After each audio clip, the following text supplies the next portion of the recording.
Et salut tout le monde, c'est le dresseur de game. Aujourd'hui, on se retrouve pour une nouvelle vidéo de podcast pour Halloween, épisode 2.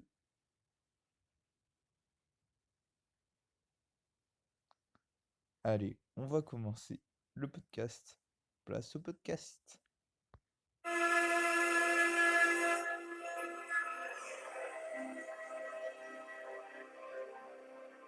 Bonjour à tous. Bienvenue sur le podcast de l'horreur et du paranormal. Découvre chaque semaine de nouvelles histoires terrifiantes et mystérieuses. Avant de commencer, abonne-toi pour ne pas manquer les prochains épisodes et n'hésite pas à nous laisser un commentaire pour nous soutenir. Tu peux également nous rejoindre sur Instagram si tu le souhaites. Le lien est dans la description du podcast. Tu es prêt ? Éteins la lumière. C'est parti. Cette histoire est inspirée de faits réels. Qui n'a jamais voulu savoir ce qu'il y a après le terminus du métro ? Si comme moi vous êtes curieux de le savoir, alors cette histoire est faite pour vous. On connaît tous la ligne 14 du métro parisien, la plus moderne, la plus récente, mais qui pourtant cache bien des secrets. Je me suis toujours posé la question de ce qu'il peut y avoir après le terminus du métro, et je ne pensais pas découvrir un tel secret. J'utilise la ligne 14 tous les jours pour aller au lycée. Je descends au terminus, la station Saint-Lazare. Enfin, comme je suis curieux, je voulais savoir ce qu'il se passerait si je restais dans le wagon au moment où le chauffeur demande aux voyageurs de descendre. Je suis donc allé faire des recherches sur internet. J'ai trouvé plein de vidéos de mecs qui se sont filmés en restant dans le métro après le terminus. J'ai été déçu car il ne se passait rien d'intéressant. Le train effectuait simplement un demi-tour pour repartir dans l'autre sens. Cependant, j'ai été intrigué par plusieurs commentaires qui parlent de tunnels secrets et de stations abandonnées. J'en avais déjà entendu parler. Ça a éveillé ma curiosité. J'ai donc voulu poursuivre mes recherches pour en savoir plus, mais je n'ai rien trouvé sur internet. Et puis, il y a eu ce jour, dont je me souviendrai toute ma vie. Le jour où j'ai décidé d'aller voir par moi-même. C'était un dimanche après-midi. Je monte dans le métro. J'attends avec impatience d'arriver jusqu'à la dernière station, pour peut-être enfin avoir des réponses à mes questions. Ça y est, le métro s'arrête, je suis arrivé au terminus, gare Saint-Lazare. Tout le monde descend, sauf moi. Je me cache sous un siège pour ne pas me faire repérer par les caméras de sécurité. Quelques secondes plus tard, toutes les lumières du wagon s'éteignent. Les portes se ferment et le train démarre. Je suis stressé et excité à la fois. Qu'est-ce qu'il va m'arriver ? Je commence à regretter d'avoir fait ça. Le train avance lentement. C'est très glauque, car vu qu'il est vide, il n'y a aucun bruit. Juste celui du train qui roule avec les roues qui grincent. Et tout ça dans le noir le plus complet. À ce moment-là, une sensation étrange m'envahit. Un sentiment de solitude. Comme si je suis seul au monde, abandonné du monde réel.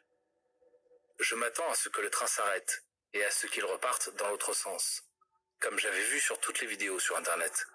Mais il continue d'avancer lentement. Puis, d'un coup, il accélère. Je suis alors chahuté dans tous les sens car dans le noir, je ne sais pas où me tenir. Ça fait déjà plus de 10 minutes que le train avance à grande vitesse. Puis il freine, d'un coup. Tellement fort que ça me propulse contre la paroi du wagon. Le train est à l'arrêt, grand silence. Pas un bruit. Noir total. J'allume la lampe torche de mon téléphone portable. Quelques secondes plus tard, toutes les portes s'ouvrent en même temps. Le bruit résonne dans ce qui ressemble à une grande station de métro abandonnée. Je suis là, au milieu de cette station fantôme. Je viens de me souvenir que cette ligne est automatique. Il n'y a pas de conducteur. Je suis donc bien seul. Pas de réseau, pas de lumière à part la lampe de mon portable. Et surtout, aucune sortie. C'est très curieux. Pas de tag sur les murs en béton. On dirait une station toute neuve qui n'a jamais servi. Les portes qu'il devait y avoir sont toutes condamnées. Le train est toujours là. Il ne repart pas. Il reste immobile, portes ouvertes. Je m'aventure dans la station et je trouve une petite ouverture dans le mur. De quoi pouvoir m'y aventurer. Derrière, il y a des escaliers. Je lève la tête. Il y a au moins 30 mètres de hauteur. Je monte. 10 minutes plus tard, je suis arrivé en haut. J'emprunte un couloir étroit et j'aperçois que sur les murs, il y a écrit en grandes lettres rouges « Yaya ». À ce moment-là, une sueur froide me traverse tout le corps, car je viens de me souvenir que j'ai déjà vu ça ailleurs. Vous vous souvenez? C'était quand j'avais exploré les sous-sols du quartier de la Défense. J'avais vu ce nom écrit un peu partout sur les murs. J'avais fait des recherches et découvert qu'il s'agit du nom d'un démon dont est fidèle une secte qui hante les sous-sols de Paris. Je vous le raconte dans l'épisode précédent. Vous pouvez aller l'écouter, c'est très mystérieux. Cette secte a déjà dû venir ici. Je ne suis peut-être pas seul. Je continue mon aventure. Cela fait déjà 2 heures que je suis ici. Je marche de couloir en couloir. Ça me paraît sans fin. J'aperçois une lumière au loin. J'avance. C'était une vieille porte en métal ouverte. Peut-être une sortie. Je passe la porte et je me retrouve dehors au milieu d'une forêt. Des arbres à perte de vue. Je suis perdu au milieu de nulle part. Toujours pas de réseau sur mon téléphone. La nuit commence à tomber doucement. Devant moi, j'aperçois un énorme bâtiment abandonné, qui ressemble à un ancien hôpital.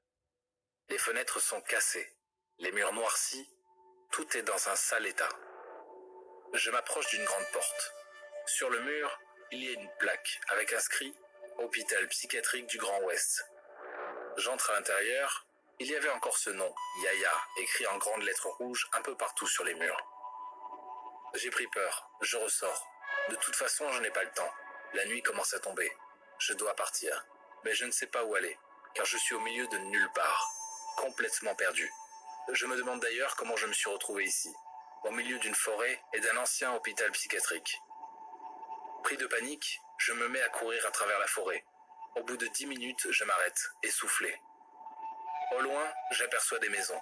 Je reprends mon souffle et je me remets à courir dans cette direction. J'arrive dans un petit village. Toutes les maisons sont sans fenêtres, sans porte. Tout est défoncé. Il n'y a personne. Ça ressemble à un village abandonné. Je traverse la rue principale à la recherche de quelqu'un qui peut m'aider. Mais il n'y a personne. Je suis seul. La nuit est presque là. J'ai peur, j'ai faim. Je me fais à l'idée que je vais passer la nuit ici. Au coin d'une rue, j'entends le bruit d'une voiture qui roule lentement. Je regarde. C'est une voiture de police. Me voyant, ils sortent de leur voiture et me pointent avec leurs armes.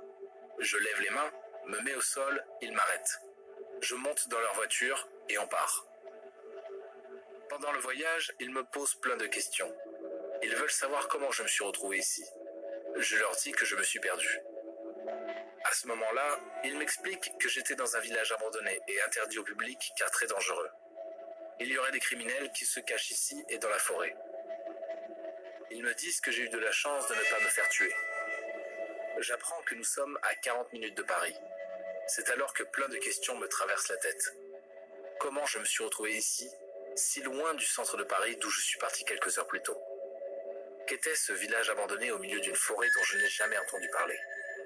Qui sont ces criminels? Et pourquoi ce lieu est gardé si secret? Je venais de découvrir un lieu mystérieux dont personne ne parle. Une chose est sûre, c'est que cette forêt et cet hôpital ont un rapport avec la secte dont j'ai découvert l'existence pendant ma visite des sous-sols de Paris. Il faut que je continue mes recherches. Je suis sûr qu'il se passe quelque chose de pas clair ici. Je veux savoir d'où vient cette secte. Quel est son but? Qui en fait partie? Qui est ce démon Yaya? Quel est cet hôpital psychiatrique abandonné? Je vais continuer mes recherches. Tous les éléments associés les uns aux autres devraient certainement révéler beaucoup de secrets. Voilà, voilà. J'espère que ce petit podcast vous aura plu. Je vous invite à vous abonner et à liker la vidéo. C'était le dresseur de game pour aujourd'hui.